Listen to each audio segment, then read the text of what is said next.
Je pense que c'est le moment de vendre toutes vos actions parce que si ce monsieur l'annonce, ça veut dire que ça va forcément arriver. Donc, j'espère que vous avez déjà appuyé sur le bouton vendre littéralement maintenant. Ne perdez pas du temps. Bon, vous savez que je rigole, n'est-ce pas? Parce que ce genre d'article, on le voit tout le temps. D'accord? J'aime bien commenter ce genre de choses. On va faire un sujet un peu léger ici aujourd'hui parce que ce n'est pas la première fois qu'on a parlé de lui. D'accord? Donc, vous voyez qu'il est pessimiste tous les jours. Et maintenant, quels sont ses arguments? Parce que c'est bien d'être pessimiste, mais c'est toujours mieux d'avancer des arguments ici. Mais je vous rappelle déjà, la conclusion est simple. Moi, je suis constamment optimiste. Le crack boursier me trouvera investi à 100%. Donc, présentement, qu'est-ce que je dois faire? Moi, j'ai à peu près mon épargne de sécurité qui dépasse à peu près le nombre de mois nécessaires. Donc, je pourrais à peu près utiliser ces éléments, cette somme-là, si je veux racheter de nouvelles actions. Mais je suis constamment investi. Uniquement sur des entreprises qui me semblent sous-évaluées. Donc, pourquoi est-ce que je vendrais mon entité en date d'aujourd'hui? Parce que M. Gunlach, ou bien Gunlach, je ne sais même pas comment on lit son nom l'a dit. Comment on le prononce ici. Bref, attention, ne vous me prenez pas. Il est très intelligent. Comme tous ceux qui font des prévisions ici négatives, bien positives. Donc, on va à peu près regarder et suivre ses arguments. Monsieur le PDG de Double Line, Jeffrey Gunlach, ou Gunlach, bref, on s'en fout un tout petit peu. Excusez-moi, je ne m'en fous pas de lui, mais je ne sais pas prononcer le nom ici, donc excusez-moi à ce niveau-là, a lancé mardi un avertissement, un de plus, estimant que le marché boursier présente actuellement des similitudes avec la période qui a précédé le marché baissier de 2022, conseillant aux investisseurs de passer une part substantielle de leur portefeuille en liquidité. En tout cas, moi, je ne vais pas l'écouter. Ce n'est pas plus grave que ça. Je vous dis déjà.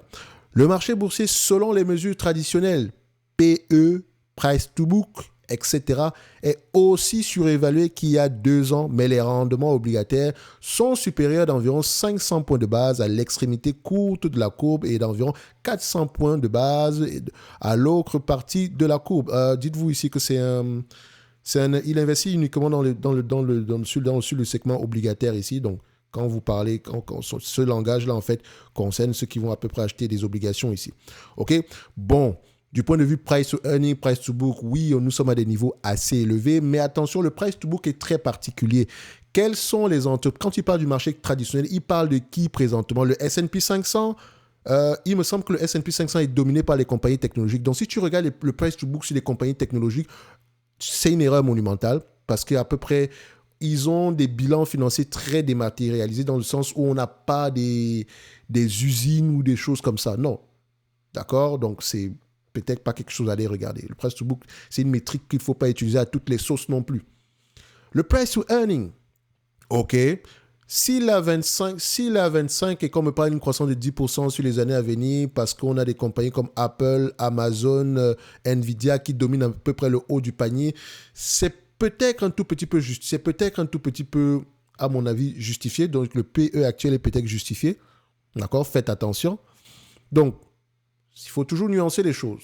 Est-ce que je veux dire ici que le marché est surévalué, etc. En fait, je m'en fous, je ne sais pas. Moi, ce qui m'intéresse sont les entreprises en particulier.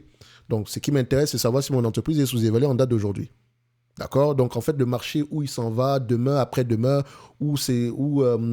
si on a atteint ici le pivot, ou je ne sais pas, la médiane, je m'en fous, littéralement, en réalité.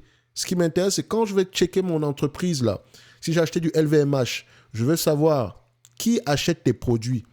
Quelle est la métrique que je devrais utiliser pour à peu près identifier l'augmentation du volume des gens qui achètent tes produits? D'accord? Comment est-ce que tu vends ces produits-là? En magasin? OK. Quelle est l'évolution des ventes de magasins comparables ici? Au niveau des matières premières, comment est-ce que tu te protèges? Et je veux soigner mon prix d'acquisition. Je ne sais pas, demain, on aura peut-être une chute de 40% des marchés. Je m'en fous. Pas plus grave, ça représente une opportunité. J'aime le rouge. D'accord? Donc, la mesure d'évaluation est donc totalement différente aujourd'hui, a déclaré Gunlach lors de la conférence Exchange ETF. Pour les plus curieux, allez rechercher la conférence en question. Peut-être qu'ici, il y a des éléments à rajouter. Donc, rappelons que le précédent marché haussier des actions a atteint son apogée il y a approximativement 2 ans. Le S&P ayant atteint un niveau record le 3 janvier 2022.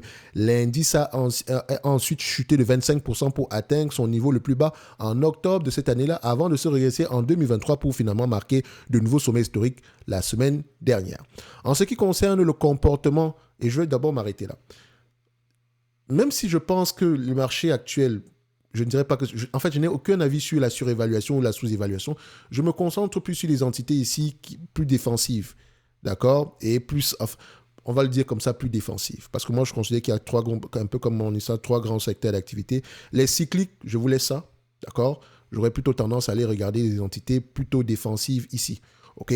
Donc, si je vais sur les pharma, je vais aller regarder les pharma, mais vendeurs d'instruments médicaux. Medtronic, Intuitive, etc.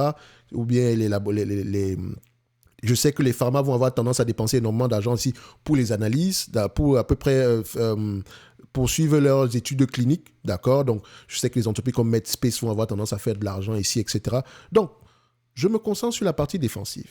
Je ne vais pas avoir tendance à regarder du Total Énergie ou des choses comme ça. Mais ça, c'est mon avis. Hein. Ne faites pas la même chose que moi. Mais c'est comme ça que moi, je vois les choses. OK? Et ma vision me concerne uniquement en date d'aujourd'hui. Donc, faites attention. Ne faites pas la même chose que moi. Donc, l'indice a ensuite chuté de 25%, blablabla. Donc, pour finalement marquer, OK, donc on a déjà lu ça. En ce qui concerne le comportement à adopter face à ces crises, Gunlash recommande de s'écarter du modèle traditionnel de portefeuille équilibré divisé en 60-40 entre les actions et les obligations. C'est chose que moi je ne fais pas déjà. Je suis 100% investi en actions, jamais d'obligations. D'accord? Je ne vous dis pas que c'est la conduite à tenir, mais je suis toujours 100% action. OK? Préférant des pondérations de 45 en obligations et 45 en obligations 25 et 25 en liquidité parce que je veux être en mesure d'acheter des choses lorsqu'elles sont bon marché. Ok, je peux confirmer ça ici, c'est intéressant. Mais voilà, le marché peut rester surévalué pendant très très longtemps.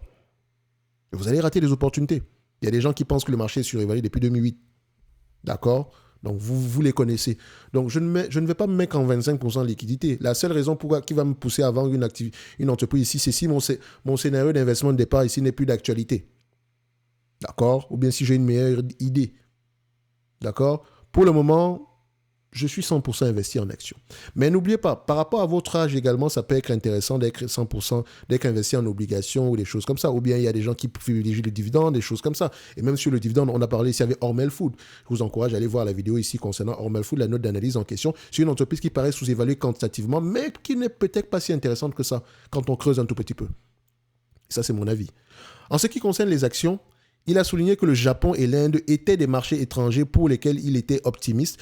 Gunlash a également indiqué qu'il investirait environ 10% dans des actifs réels tels que l'or. Ça peut être intéressant également. Concernant les marchés comme l'Inde, le Japon, oui, ça peut être intéressant à les regarder, mais ne me demandez pas d'aller investir en Inde ou au Japon, c'est déjà assez compliqué aux États-Unis. S'il faut encore aller regarder l'Inde et le Japon, je préfère acheter un ETF accès qualité pour le Japon et l'Inde. Même si les Japonais ici ont tendance ici à avoir un marché sous-évalué depuis très très longtemps. Mais alors, c'est au niveau de la politique d'allocation du capital où il y a souvent des questions parce qu'ils ne rachètent pas souvent leurs actions, ils se retrouvent souvent avec énormément de cash dans certaines de leurs entreprises ici. Donc, pas d'action, pas de rachat d'actions, pas de versement de dividendes. Ça ne m'intéresse pas trop. En Inde, très rares sont les entreprises également ici qui ont une politique d'allocation du capital ici assez correcte.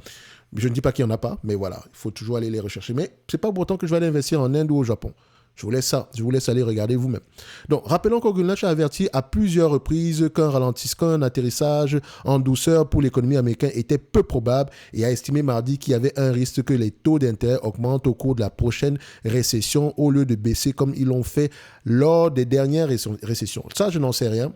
Et personnellement, si les taux d'intérêt augmentent, je vais avoir tendance à payer des multiples moins élevés pour mes entreprises. Et également, je veux que les entreprises soient les moins endettées possibles. Je veux également que ces entreprises-là aient un certain pricing power afin de se protéger. Parce que l'avenir est toujours incertain. OK? Mais alors, donc, M. Gunlash, je ne vais pas suivre vos recommandations. Mais j'apprécie quand même tout ce que vous avez donné ici comme information. Mais voilà, moi, je suis toujours optimiste. Je n'achète pas d'or. Je suis 100% sur les actions. Et ça, c'est mon avis. D'accord? Ça, c'est mon avis. Si vous avez peur ici, suivez les conseils de M. Gunlash. Voilà, c'est tout. Et quand il changera d'avis, n'oubliez pas, j'espère qu'il va vous appeler également. Pensez par vous-même. Donc, un like, un commentaire, un abonnement, ça fait toujours plaisir. Et on se donne rendez-vous sur la prochaine vidéo. N'oubliez pas, il y a la top newsletter ici en bas, où je partage vraiment les analyses sectorielles. Et en dessous également, vous avez... sur le même lien, vous avez également les notes d'analyse basées sur la lecture des rapports financiers des cours des conférences call. OK, sur les entreprises qui, moi, me semblent intéressantes jusqu'au 29 du mois de février. OK, donc comme je dis toujours ici, ceci n'est que mon point de vue et non un conseil d'investissement. Je sais également qu'il y a des gens qui vont dire oui, mais pourquoi tu lis un article, etc. Blablabla. Je fais ce que je veux. D'accord? Moi, j'aime bien ce genre de vidéo ici également où on ne se prend pas trop la tête. Je commente un article que vous avez peut-être lu. Et si vous avez des articles à me proposer en commentaire, laissez-moi savoir. Mettez-moi les liens en commentaire ici, exceptionnellement sur cette vidéo-ci. On mettra les commentaires pour les prochains articles. Ça peut être intéressant. Moi, j'aime bien ça, commenter certains articles. D'accord? Donc, ça peut toujours intéressant de voir à peu près qu'est-ce que moi j'aurais pensé de la lecture de cette information-ci par rapport à ce que toi, tu as peut-être pensé. D'accord? On n'aura peut-être pas le même avis ici. Et le débat reste ouvert. Merci.